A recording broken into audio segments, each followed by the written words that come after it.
Hi, my name is Taylor Andrews, and thank you for being here today. Today I will be speaking to you about antibiotic misuse. Antibiotic misuse refers to the misuse or overuse of antibiotics. This can cause potentially serious effects on a person's health.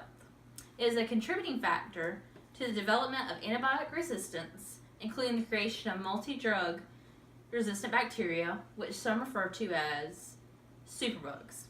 Bacteria that might be relatively harmless can develop an antibiotic resistance because of this.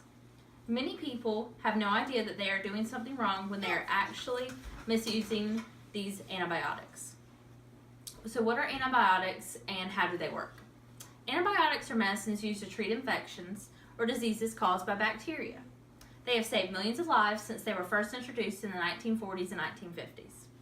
However, because they have been overused, many antibiotics are no longer effective against the bacteria that they once killed.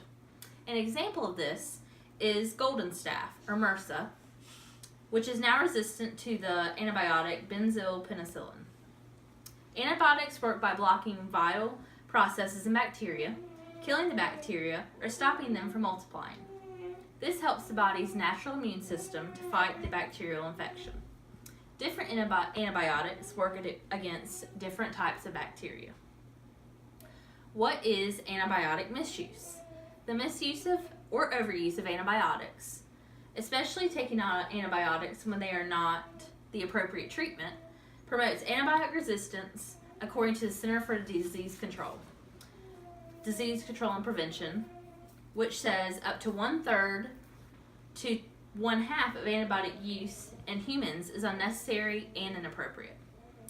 Antibiotics treat bacterial infections, not viral infections. For an example, an antibiotic is an appropriate treatment for strep throat, which is caused by the bacterium Streptococcus pyogenes, but is not the right treatment for most sore throats, which is caused by just a virus. What are some examples of antibiotic misuse or overuse?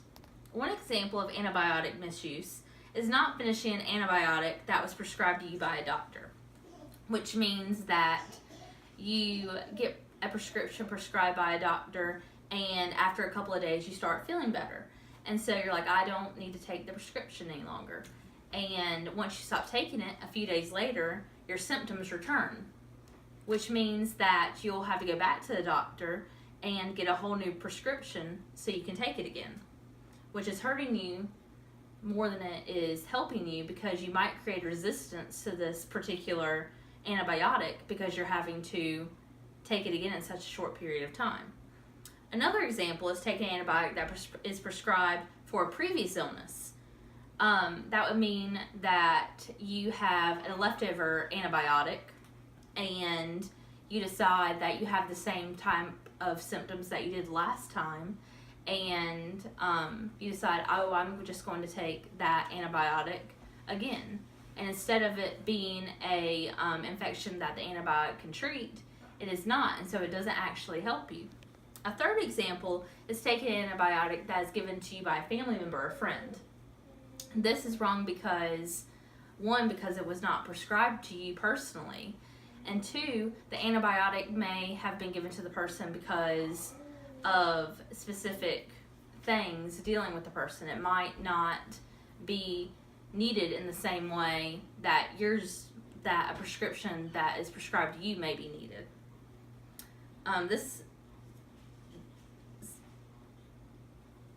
So some examples of viral infections not treated by antibiotics are the common cold, flu, bronchitis, most coughs, and the stomach flu. Many people believe that they can take leftover prescriptions from previous illnesses and use them for what they are sick for in the future.